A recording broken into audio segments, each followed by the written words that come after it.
chubby little cheeks. But wait, how old can a child get before it's not cute to have chubby cheeks, or a cute little tummy, or those pudgy little arms? When does having baby fat turn into a nickname like chubby, or tub of lard, or a diagnosis of type 2 diabetes, or inability to work due to a stroke or chronic heart disease? Childhood obesity is an epidemic. It is an epidemic so lethal that it is already starting to take the lives of American children. And it is a disease we are inflicting upon ourselves. America's childhood obesity will have a long-lasting psychological, physiological, and economic impact on an estimated 44% of the United States population by 2030, according to Reuters article, Fat and Getting Fatter, September 18, 2012. To better understand childhood obesity, it is important to explore what is obesity and what are the leading contributors and long-term consequences of childhood obesity. And finally, we will review the prevention and treatment options. Simply put, obesity is having too much body fat. Scientifically, obesity is the diagnosis given when there is an abnormal accumulation of body fat, usually 20% or more over an individual's ideal body weight. Obesity is America's fastest growing health concern. This condition, though, is not limited to American adults. Doctors have recently found that nearly 13% of all American children suffer from this problem, and the statistics seem to go up each year. Understanding the jump in childhood obesity rates is directly linked to understanding obesity itself. The American Academy of Pediatricians defines childhood obesity as occurring in kids who have a BMI, or body mass index, of more than 30, as calculated by their height and weight. No matter what the exact definition, obesity is excess body fat. Some suggest that the rise in childhood obesity rates is due to naturally occurring medical conditions. Each child who demonstrates the symptoms should be carefully evaluated by a medical professional for these conditions, although most doctors suggest that it is not due to medical problems. And obesity is linked to more serious societal problems, such as low physical activity and poor eating habits. Current statistics show that 17% of children ages 2 to 19 are obese, and those numbers are expected to rise according to the Fast Stats information found on the Center for Disease Control Prevention website at cdc.gov. Why, though, is obesity such a concern? I mean, hey, an extra Twinkie or two really can't hurt the kid. Can it? Actually, yes it can. Easy access to cheap, high-carbohydrate foods and all the commercials produced to convince kids that a specific food is the only thing they should eat has impacted our food, shopping, and meal eating habits. In this age of constant media input, food manufacturers work to teach kids that they deserve instant food gratification.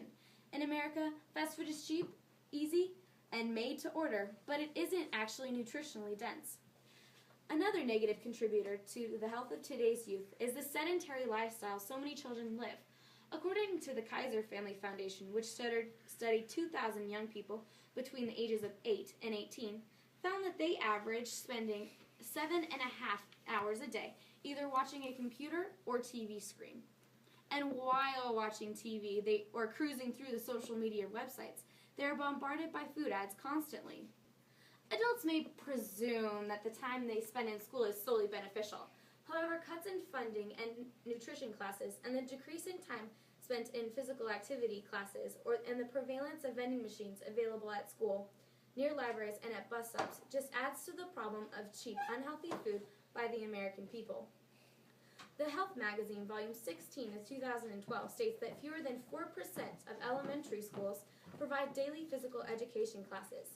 When kids become active, their minds become active, said by Michelle Obama, the First Lady of the United States. Physical activity is not only for our bodies, but for our minds. Obesity does not only increase the risk of psychological problems in kids, like eating disorders, depression, and anxiety problems, but can also put them at risk for all sorts of societal problems and physiological problems, including heart disease, high blood pressure, and diabetes. In fact, 45% of all new cases of juvenile type 2 diabetes are obesity-linked, according to the CDC. Childhood obesity increases the risk of orthopedic problems. Because kids are forced to carry the extra weight that their bone structures simply cannot handle, bowed legs and arthritis is increasingly present. Obese kids also have more skin disorders than kids of a healthy weight. All of this can lead to serious problems for the child and for our healthcare system. In 1979, a cost associated with child obesity were $35 million. At the end of this last decade, those costs had soared to over $127 million, according to the fast stats at CDC. I myself have struggled with the cruel name calling, and I have become better educated about how snacks are not exactly beneficial to you and your body. But I see my friends all around me gorging on Doritos and pop and candy bars. They just don't understand what a big issue this is. Sadly, biggie sizing is a success, and children everywhere are suffering from the consequences of not being able to eat just one. There is little doubt that childhood obesity rates are on the rise, and treatments for this problem may be simpler than you think. The best treatment for this problem, on a societal level, is prevention. Prevention can be accomplished by limiting the television and video game intake of toddlers and older kids alike, providing health, low-fat nutritionist snacks for meals for kids of all ages, and creating family exercise plans. If obesity has already occurred, treatment should include a manageable weight loss plan, behavior modification therapies, nutrition counseling, and an exercise plan. Childhood obesity is on the rise, and everyone is at risk from the effects of this devastating condition. Children are our future, and it is irresponsible to put them at risk of the health problems associated with being overweight, when obesity can simply be prevented. Now we know what childhood obesity is and how it is diagnosed.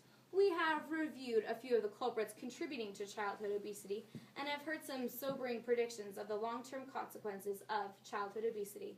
Now it's up to us. By advocating healthy diets, exercise, and education, the skyrocketing increase of childhood obesity rates can end throughout the country, and hopefully our American youth can actually live life to the fullest. Don't hit pause. Don't hit pause. This is my audience. Can you guys say hi? Hi. Hi. Hello.